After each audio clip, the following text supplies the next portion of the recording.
La jeunesse nationale de la jeunesse, c'est plus l'intergénérationnel, la solidarité intergénérationnelle et un mandat pour tous. Mais nous allons discuter autour des mots qui minent plus notre compris. C'est pour ça que nous avons choisi un thème qui traite à plus les problèmes qui minent la jeunesse paraphrase. Et c'est vrai, c'est la jeunesse paraphrase, mais c'est la jeunesse du Bénin et la jeunesse de l'Afrique. Nous pourrons matin, midi, soir à la recherche de l'emploi. Comment faire pour créer notre entreprise? Samedi 13 août, c'est à travers un panel de discussion que l'AJDD, sous la présidence de Abdul Razak Karimou et ses parrains Tajoudine Imour et Abdel Ghaffar Tosno, ont invité la jeunesse. Jeunesse, entrepreneuriat et emploi, c'est le thème autour duquel les participants ont été tenus en haleine. La jeunesse, fait de lance de tout développement d'un pays,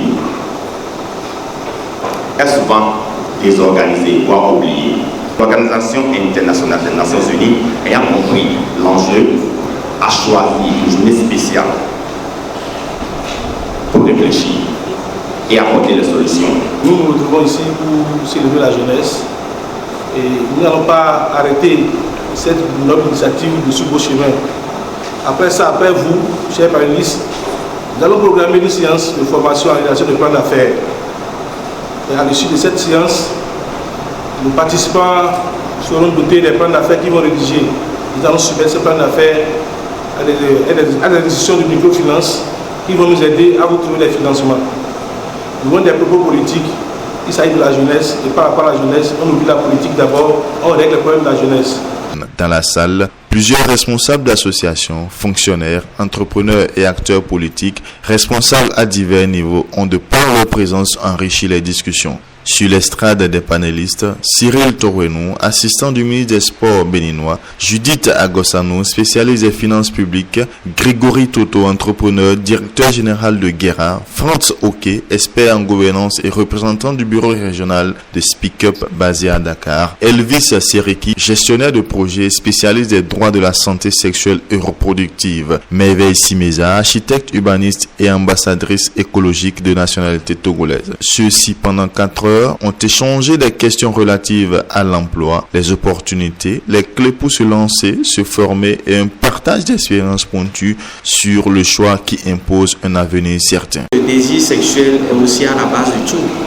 Et je le disais, si vous ratez cette étape aussi, ça peut chambouler votre plan de vie, ça peut chambouler votre vision, ça peut chambouler vos objectifs. Nous saluons la forte mobilisation qu'il y a eu.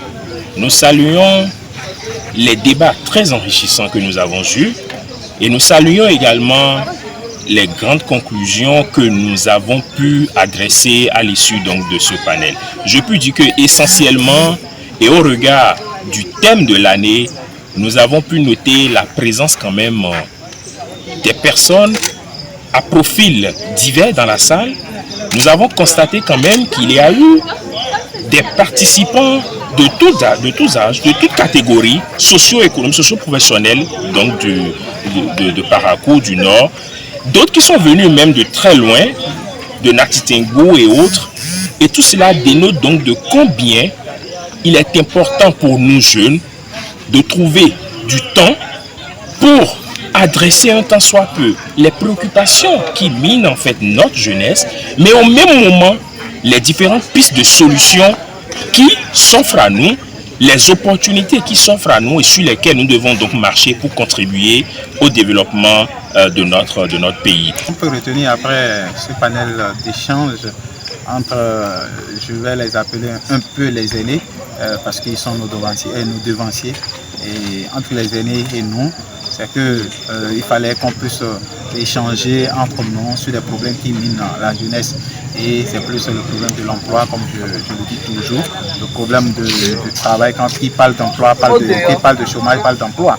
Donc le problème de l'emploi et du chômage, et le problème de l'entrepreneuriat, parce qu'aujourd'hui ça circule beaucoup. Et quand on parle d'entrepreneuriat, il faut aussi voir l'innovation.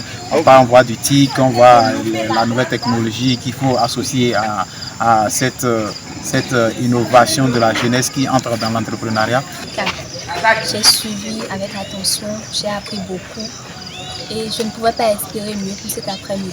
Je voudrais déjà que les jeunes puissent se rendre disponibles à ces genres de formation parce que c'est à eux, ils vont en bénéficier en fait.